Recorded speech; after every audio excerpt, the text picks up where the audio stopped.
You're welcome to this edition of Headlines Nigeria on NITV. I am Grace Ukot. On today's edition, we bring to you summaries of Nigerian dailies on news, politics, business, and sports. First of all, we'll take a look at headlines on this day newspaper. Governors back Ogbulafo.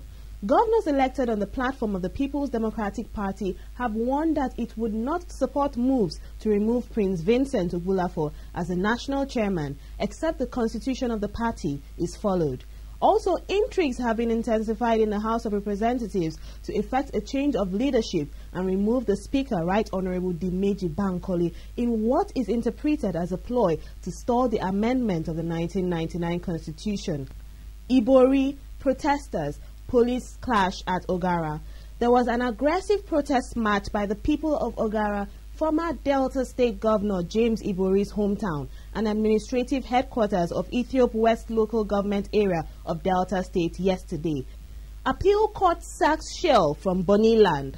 Shell Petroleum Development Company, SPDC, is about to forfeit ownership of the land hosting its biggest export terminal in the country, following the judgment of the Court of Appeal sitting in Port Harcourt, Rivers State. Bird strike, fire, but brave Dana pilot saves 97 lives. Dana air flight en route Abuja from Lagos suffered a bird strike shortly after takeoff. And in line with the airline safety and service policy, the captain made an emergency landing at Murtala Mohammed International Airport, Lagos. All 97 passengers and crew disembarked the aircraft safely, and the aircraft was taken to the hangar.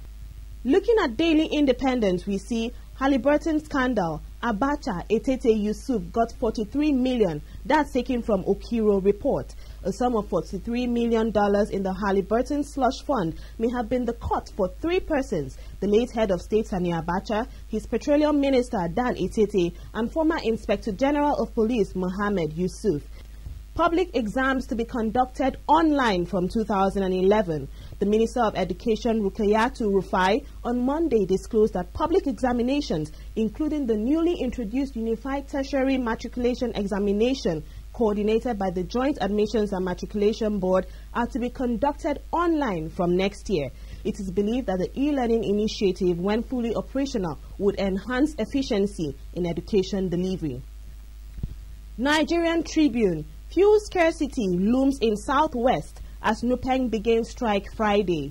NUPENG has threatened to commence a Southwest strike by withdrawing its services from Lagos, 5 other southwestern states and Kwara State from Friday, April 23, over a lingering industrial dispute with Shell Petroleum Development and Shell Nigeria Gas and Shell Nigeria Exploration and Productions Company. Jonathan sends 2010 budget for scrutiny is still on Nigerian Tribune.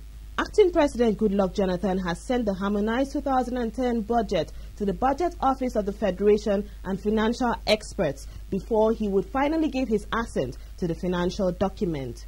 Guardian, vaccine shortage threatens swine flu control.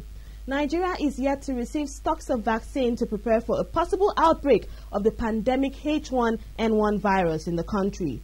Experts are worried that the scenario may threaten efforts to control the virus, especially in developing countries. And on politics, this day has an interesting headline: tension in Benue over PDP zoning formula.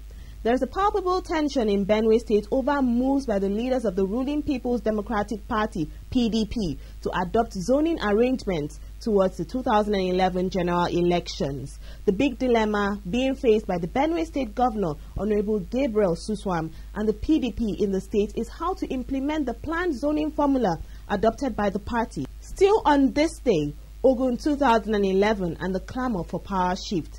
Ogun State comprises 3 senatorial districts: the East, which comprises the people of Ijebu and Remo extractions, the Central, which consists of the Egba, and the West, which is inhabited by the Yewa and Awori. Besides Ogun West, the other 2 districts of the state, that's the Central and the East, have respectively ruled the state twice. Opposition to the clamor for power shift to the West has become so stiff from the Central, even as more governorship aspirants from the zone have continued to emerge. But the West is not leaving any stone unturned in the matter, as no fewer than 15 governorship aspirants have already signified their intentions to take a shot at the exalted position in 2011. Nigerian Tribune. 2011, PDP adopts open ballot for presidential primaries.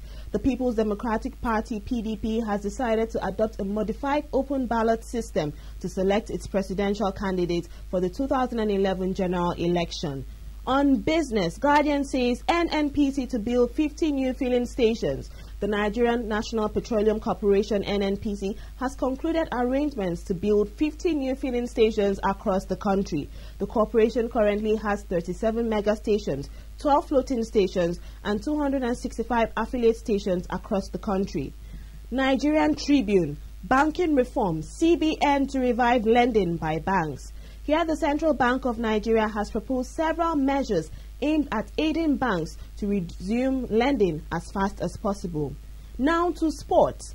Guardian says Okunu laments death of sports. Former Vice President of the Nigeria Olympic Committee, Femi Okunu, has said that Nigeria would continue to lag behind in international sports competition until a holistic approach is taken towards the development of sports in the country.